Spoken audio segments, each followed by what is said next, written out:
What is going on, guys? Bruin Steel here, and welcome back to another WWE broadcast. I'm your host, Bruin Steel, and I'm joined by Canadian Yorker. And tonight we are recapping the Monday Night Raw that took place January 20th, 2025, and it took place in Dallas, Texas. And it is the road to the Royal Rumble, which is happening next Saturday. Wow, time passes so quick, but I'm joined by Canadian Yorker. How's it going tonight? It's going well. How are you doing? Good. All right, so let's start off. Let's start off with the opening. Monday Night Raw. So the show opens up with Rhea Ripley getting attacked by Nia Jax. This is a backstage segment. So Nia Jax and Rhea pretty much resuming their feud. To start off the show, we got main event Jey Uso making his entrance. He talks about Saturday night main event and his plans to win the World Heavyweight Championship. He gets interrupted by Gunther. He laughs off Jay's plans to win the title and calls him a funny little man, and they both know that they're not how that's going to happen. Last week, Jay looked him to the eye and said every day he bets on himself and believes him. He was excited for the match until the day when he saw him walking in here pretending like their conversation never happened. Gunther said acting like a complete dork, like a mascot, and now he reckons he might as well fight Jimmy. Jay never follows up on with his words, and what, he bets himself until his cousin calls for him? Until Sami or Jim or Cody needs him?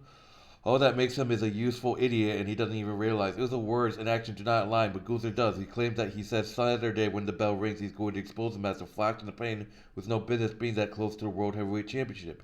Jay admits he was right again, and yeah, he's the mascot, and the people in the crowd are his team, his squad, who ride and slide with him, and they'll be with him when he wins the title on Saturday. And Uso points out he's main eventing WrestleMania, and Gunther never had. The ring general snaps and attacks.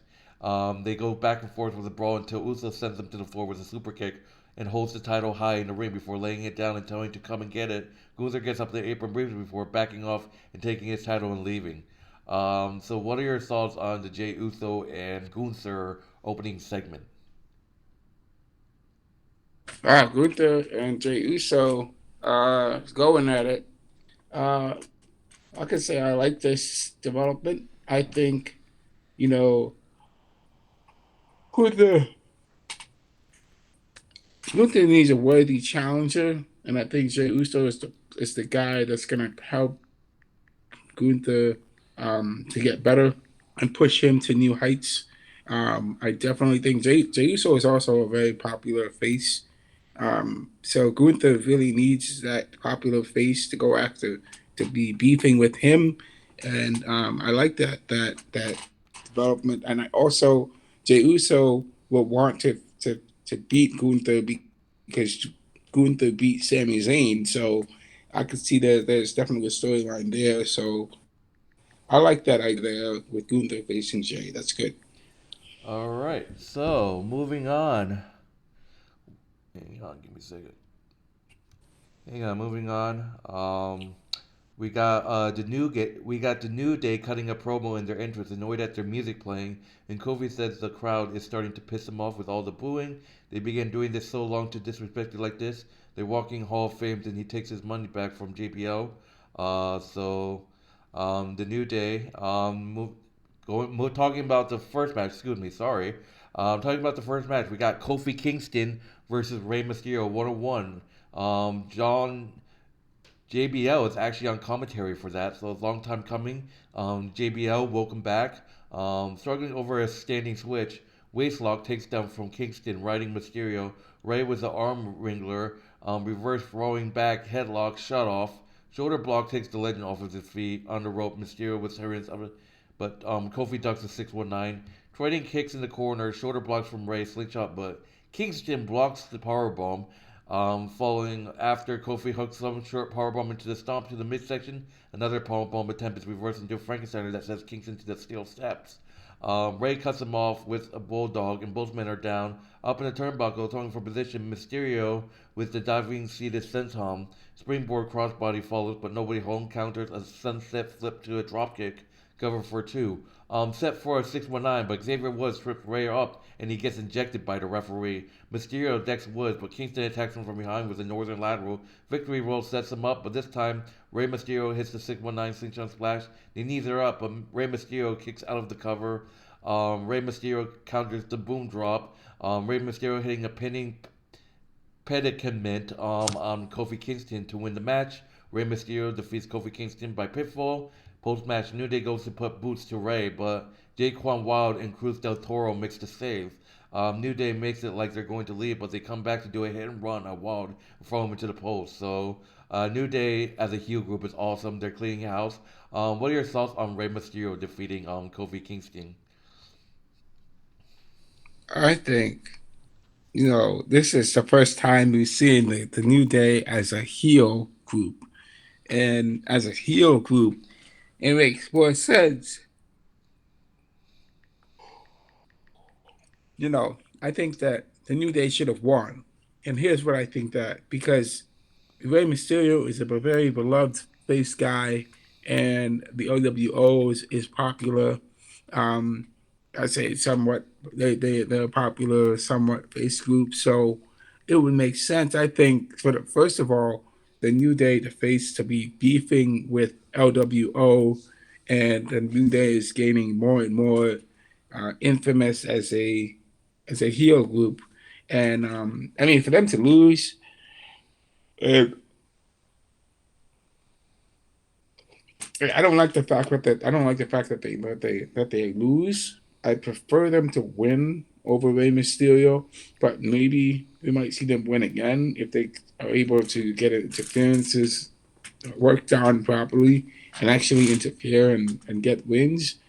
Um, but I think with Rey Mysterio now, so it's great for him. He's still an amazing wrestler at his age. He's able to still perform and deliver matches. So it's amazing to see how mobile and active he is at his age. He's definitely doing his thing, which is amazing to see. So it's a great pickup win for Rey Mysterio in my book as well. So I'm not saying I have nothing against neither groups. Definitely think Rey it was able to pull out a win and got the win. All right, so moving on, we got Sami Zayn in the ring getting on mic. He said he's not going to beat around the bush. He spoke to Adam Pearce and he's officially entering the 2025 Royal Rumble. Last week, Seth Rollins told him he spends too much time helping other people and that got him thinking about what he wants. About 14-year-old him, about the millions around the world that dream of being pro wrestlers, and the thousands that gets to live that dream, and the very small group lucky enough to call themselves WWE superstars, and then the smallest group, the top tier of WWE, and that's where he is now, and he firmly believes that he's every bit as good as the rest of the guys, and they're all in the Royal Rumble. Roman Reigns, Drew McIntyre, CM Punk, Seth Rollins, and the only difference between them is that they have world titles to their name, but he doesn't. Sami Zayn said he had a great life, a great career. He doesn't feel like he needs the world title to compete himself, and needs support from the fans through the years means more than any world title ever could. So no, he doesn't need a world title, but damn it, he wants it. 14-year-old him wants it, and he's still with him, and that's why he's going to take the world title. He gets interrupted by his longtime friend Kevin Owens carrying the Wing Eagle WWE Championship. Sami said he knew it was only a matter of time and asked Kevin how he wants to do this. Owens is confused, and Sami Zayn says to the whole world what he did to Cody Rhodes. So how is this going to go down? KO admits that he didn't understand Sami with Roman Reigns at Survivor Series, but then he thought about it and realized it was different. Sami and Roman had a lot of history, much like you do, and Sami overlooked a lot of things Reigns has done to him, same as he forgiven Owens for similar trespasses. That's what Sami does because he's a good person, and Seth is right. Sami Zayn does a lot of this for his friends, and that's why he's here for as his really best friend. He believes that Sami Zayn can and will win the Royal Rumble because he deserves to win in the Royal Rumble and go on to fight for the WWE Championship. And then they can accomplish one thing together, accomplish what they dream of dreamed of 25 years ago. They won the tag team titles in the title main event of WrestleMania. Now they can do it one-on-one for the title.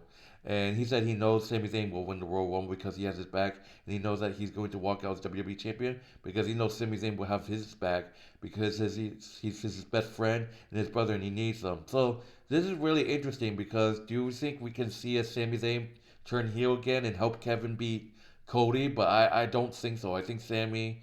I mean, that's gonna be. I think Seth Rollins is more aiming to turn heel. To be honest, I don't know if Sammy's gonna help Kevin, but maybe that's gonna bite Sammy in the ass. I think Sammy refused, and Kevin Owens starts a feud with Sammy leading up to WrestleMania, but not for the championship. I still think Cody Rhodes beat Kevin Owens in the ladder match. I think Cody Rhodes still wins that. So, what are your thoughts on this whole storyline and Kevin Owens finally confronting Sami Zayn?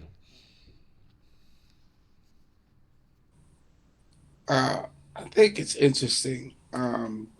Kevin Owens and Sami Zayn definitely were a major part of Cody Rhodes' success in him getting the WWE Championship and winning. I don't think that Sami Zayn, I think Sami Zayn could definitely be jealous, maybe somewhat, of Cody and want to be the champion and help Kevin Owens become the champion. Yes, I think there could be a possibility that Sami Zayn and Kevin Owens could feud at WrestleMania, but there has to be a legitimate reason for it. I don't really see a reason for them to feud, and maybe I could see Sami Zayn. Maybe we could definitely see because Sami Zayn could be turning on Roman, and I would say possibly from the three of the people in the bloodline, Jay and Jimmy and Roman, Sami Zayn would be likely to do that and join Solo Sikoa. Um, but there's just we're kind of looking at the consequences of everything that's occurred over the past 3 4 years since Roman has been the tribal chief, and Roman never really, I think in my eyes, Roman never really addressed the things that he's done to his own bloodline members and taken accountability for what he's done to them and shown that he's willing to change in a sense. He's still sort of showing that he's like the same old guy as he was in the past. I think that Sammy, possibly Sammy, it could either be maybe Seth and Sammy could turn heel. I think Seth Rollins would most likely be the one turning heel because he does not like CM Punk. He does not like Roman Reigns. I definitely, and most probably see Seth Rollins turning heel. But Sami Zayn is tricky because he doesn't have any beef with CM Punk. He doesn't have beef. He has beef with Roman, but not with CM Punk. So I don't see that happening. Um, Maybe not this year. So I don't see Sammy turning on anyone this year. Maybe next year. We'll see what happens because it took a little while for Kevin to turn on Cody.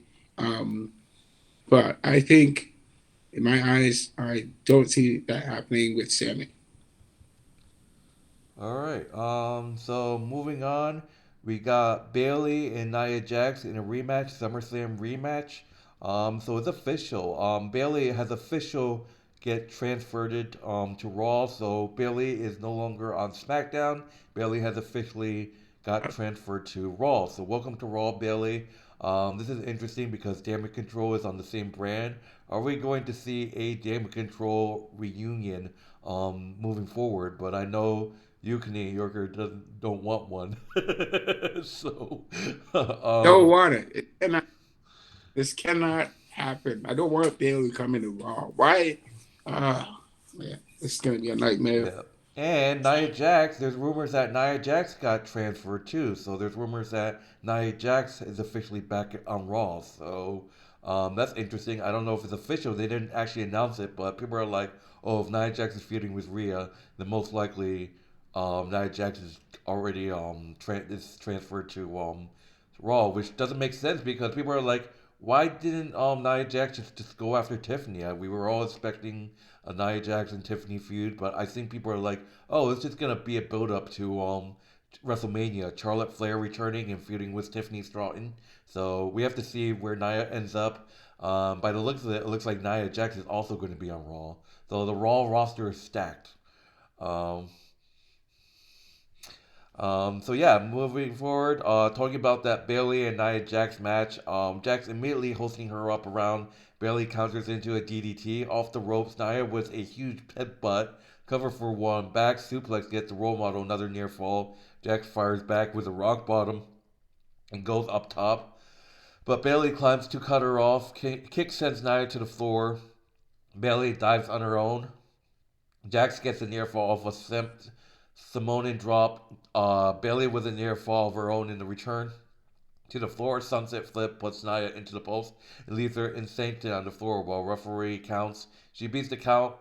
Bayley hits the benevolent drop for two, follows it with a diving elbow. Still not enough. Nia Jax with a shoulder breaker, and she shows it up with a corner body avalanche. Bayley sidesteps her for the ropes. Jax cuts her off with the elbow and pulls her hard by the shoulder. Nia up top. Bayley trips her up. Knee trembler. Nope. Joxing for position in the turnbuckle. Bayley hits the sunset flip powerbomb, but Nia Jax kicks out. Role model off the top rope. Elbow drop isn't enough. Bayley with a chunk block. Nia with a Samoan drop and a senton, dragging her to the corner. Nia Jax hitting the Banzai drop on Bayley to win the match. Nia Jax once again defeats Bayley. Poor Bayley just can't beat Nia. But post match, Rhea Ripley stalks her way down the ramp and brawl is on. Nia trips her on the apron, bouncing her head off to the announce table, clearing the announce table. Referees and road agents try to separate them. Rhea Ripley with a cannonball senton off the table before it gets pulled out. Rhea Ripley grabs the microphone and books a match between them. So Saturday night main event, Rhea Ripley and Nia Jax in a Elimination Chamber rematch for the World Heavyweight Championship. Rhea Ripley versus Nia Jax is happening this Saturday at the night of main event rematch. What are your thoughts on Nia Jax defeating Bayley? Let me just address this. Why in the world is Bailey back on Raw? Why is this? Why Bailey should be challenging Liv? She should be challenging your girl Tiffany Stratton for a championship rematch right now. Why in the world is she back on Raw? And because this is going to make it awkward. Now we have Damage Control and Bailey on Raw. I did previous broadcasts about Asuka's coming back. Um, the whole crew will be back, and it's just gonna be weird seeing the interactions between Damage Control and Bailey right there. That's just gonna be they're gonna be avoiding each other at every turn. They don't want to talk to each other. I mean, honestly, they should have just kept it on SmackDown. And of course, Bailey is not going to win against Nia Jax by herself. She she obviously Nia knows how to beat Bailey, and it just doesn't make sense. Honestly, where Nia Jax just overwhelmed her, and she was just too much for Bailey. Bailey couldn't beat her by herself. It that's just gonna be that remains to be seen what will happen with Bailey now back in the spotlight. And Raw is loaded. We know that there are some really good talent on the Raw roster. To me it would have made more sense for Bailey to stay on SmackDown because in a way she could be involved with the whole situation involving uh, Bianca Belair and and Naomi, and just helping them figure out who took down Jade Cargill. But now she's not there. But now you just have Bianca and Naomi over there, and you know what's going to happen over there. But uh, I think Rhea Ripley, this would have been a perfect way to introduce Nia Jax. If Bayley with no Bayley, just the introduction of Nia Jax coming back, taking down Rhea.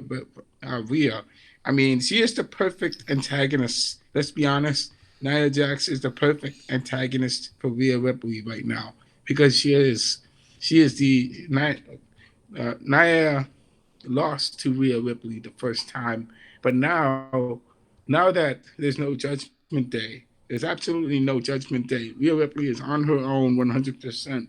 Rhea Ripley has to face Nia Jax on her own and beat her on her own with no help whatsoever. And this is going to be another tough match for Rhea Ripley. This is going to be a hard fought match that Rhea Ripley has to do. Um, Going to be kind of interesting with that going forward. And we'll have to see what happens with that going forward. And I definitely would like to see Rhea Ripley and more Nia Jax brawls. Maybe we can get a Rhea Ripley Nia Jax WrestleMania thing going on. That's all I got to say about that. All right. Cheer on your girl, Nia Jax. I'm just joking. Uh, Um, you said no. Moving on to the next match, we got Penta in action again. I really like this Penta guy.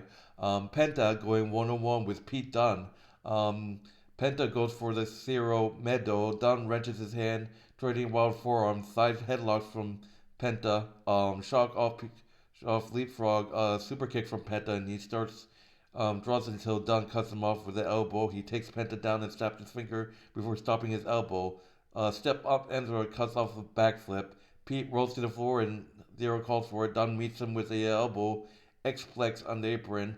Dunne with a big falling elbow. Penta comes back with a sling blade and a handstand dropkick to the corner. Fireman carry Dead Valley driver so close. Pile driver follows up, but Pete Dunne rolls out of the ring. Back inside, another flip pile driver countered. Beach break almost ends it. Counter powerbomb breaker trapping the sacrifice. Penta with the Penta driver. Penta defeats Pete Dunne by pitfall. So wow, that's back-to-back wins for Penta, and he's having a great debut here in WWE. He beat Chad Gable and then Pete Dunne. Wow, and there's rumors that he might face Ludwig Kaiser next because Ludwig Kaiser was talking shit about him. Um, but what are your thoughts on more of this Penta guy? Well, how do you feel about him? I know I asked you last week, but how do you feel about Penta beating Pete Dunne? I think I feel good about it. This is good. Penta is showing his moves. He's showing what he's capable of. He's showing that he can do everything and anything it takes to get the win. And I think he's a new guy on the scene, and nobody really knows him that well. Nobody knows what he's capable of. So I think the other wrestlers definitely Excuse me. underestimating him as as a new wrestler on the scene. They don't really know him like that because he's from a different brand, different company, and now he's coming in and he's making waves. And this is good for him, to come in and and do what he's doing, and getting wins against Pete Dunne, against um, the other guys on the roster. And I will say this: if he does beat Ludwig Kaiser, he's putting himself on the spot because he's making himself more known, even more known. If he beats more people, this is good for him, and I like that. I like to see that he's getting better, and he's just continuing um, his dominance, and he's able. I'm not saying he is dominant, but he is pretty versatile as a wrestler. So that's really good to see, and he's like a breath of fresh air for me and for you. He's a breath of fresh air. He's not Rey Mysterio. He is his own like brand. He's not Dragon Lee. He's something else entirely from Dragon Lee and Rey Mysterio, and Legado del Fantasma. And I would, if he feuds with Legado, that would be amazing too. So I mean, there's a lot of great things there that's happening. All right. Moving forward, there's a CM Punk segment. I'm not gonna talk too much about it. He talks about the Royal Rumble and stuff like that, so I'm not gonna talk too much about it. And your boy Logan Paul's returning next week. Let's go! Ooh, Your boy Logan Paul's returning. I think Logan Paul's gonna announce his entrance to the Royal Rumble, and then he's probably gonna win it all. of course he is. Imagine if he does, you'll be so pissed. Well, you know it. Moving forward, we got a tag team match. We got Dakota Kai and Io Sky, Damage Control, versus Pure Fusion Collective, Shayna Baszler and Zoe Stark. Baszler and Kai to Stark, Shayna prompting kick, schoolboy from Dakota, only for a near fall. Off the ropes, drop kick, whip across the boot from Kai, flying mare, blind tag from Stark, springboard, drop kick cuts Dakota off hard. Kai on the wrong side of town, quick tags to work her over. Eventually, she makes the tag. Io Sky lighting Zoe up with the kick, ducks under, handspring through, big saucer for a Stark, and a German suplex for Blazer. Whip reverse. Io goes right into the dive on Shayna. Kick from the apron on Zoe. Missile drop kick and a kick up, and the Sky is running hot. Match breakdown. Stark with a super kick and an inside suplex. Dakota Kai blasts Stark and a penalty kick off of the apron. Blazer takes him out to through the clutch on Io. Io slips out by diving through the ropes up top. Io Sky hitting the moonsault on Shayna Baszler to win the match. Damage Control defeats Pure Fusion Collective by pinfall. What a match! And people were saying, "Oh, Bayley's on Raw. She's gonna make the save for Damage Control if Pure Collective attacks them." So that's funny. What are your thoughts on Damage Control defeating Pure Fusion Collective? Um, yeah, I think that, or I'd say that possibly, I mean, I'll say this, that Pure Fusion Collective, when they first debuted, they were shown to be really strong, really just like undefeatable, and they took down Damage Control. Damage Control was weakened. They were like one of the top tier teams, and they got taken out by Pure Fusion Collective like they were nothing, like butter and cheese. Um, but now Damage Control has figured them out, and they're able to get the win against Pure Fusion Collective. I thought that Pure Fusion Collective would be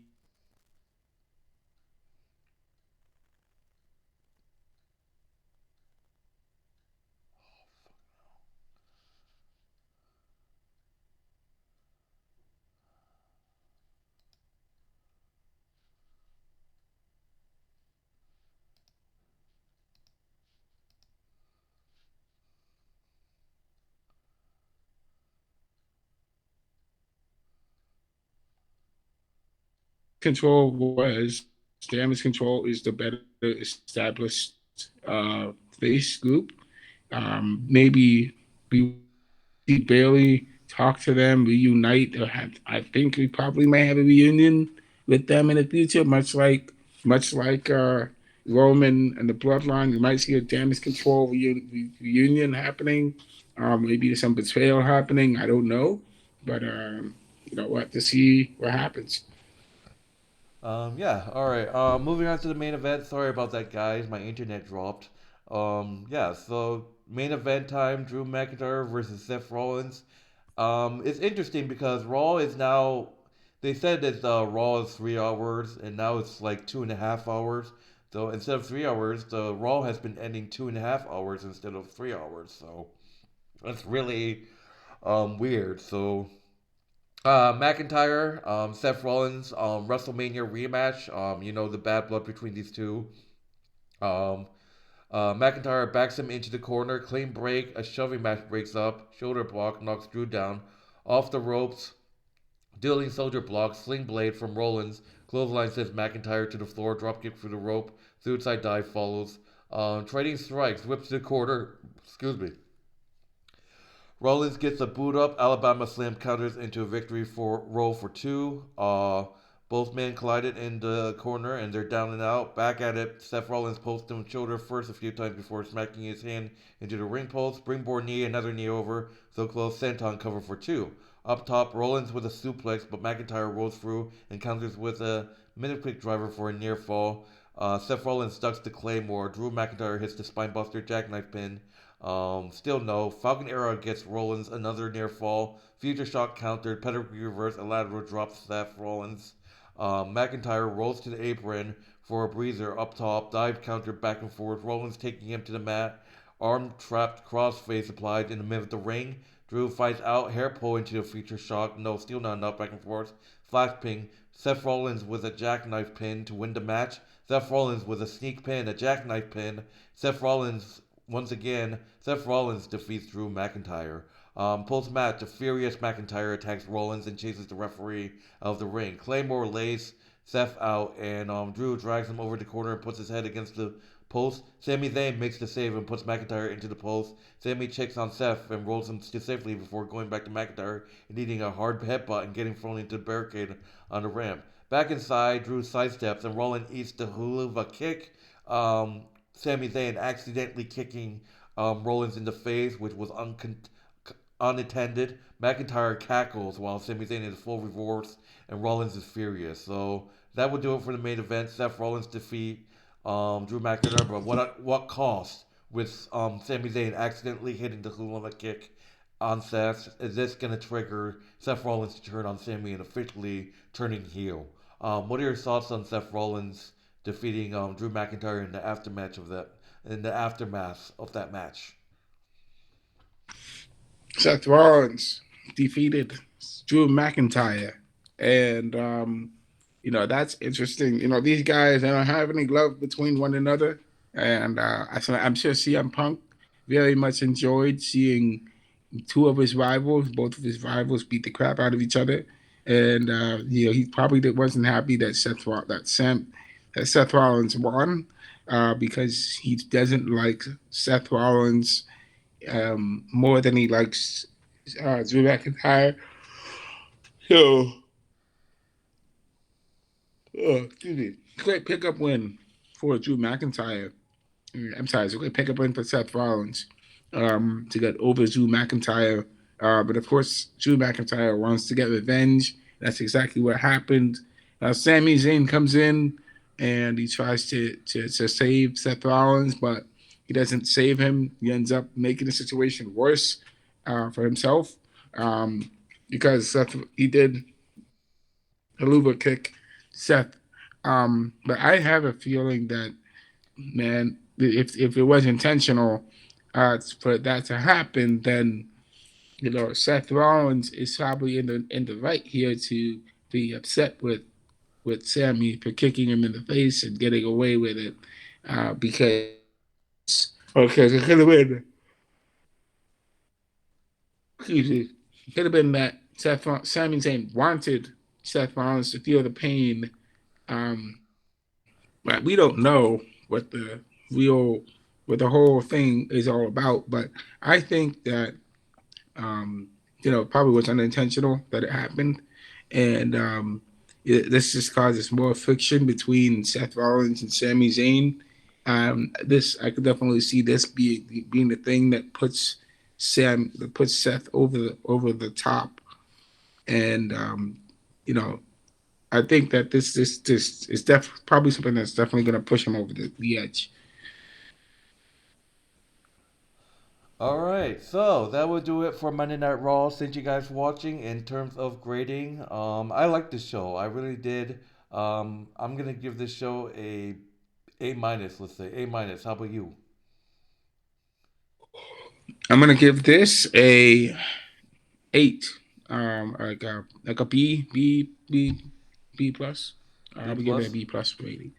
All right, Yes. so that would do it, guys. Thank you guys for watching Monday Night Raw broadcast with me and Canadian Yorker. And if you haven't done so, like, subscribe, check out Canadian Yorker's YouTube channel. The link will be in the description, as well as their WWE Wrestling Bros channel. Canadian Yorker just uploaded a bunch of videos, so go check it out. The WWE Wrestling Bros channel link will be in the description as well. And that would do it. Thank you guys for watching. My name is Bruinsdale. This is Canadian Yorker. And we'll see you guys in the next broadcast. Take it easy. Enjoy the rest of your night. And we'll see you guys later. See you later.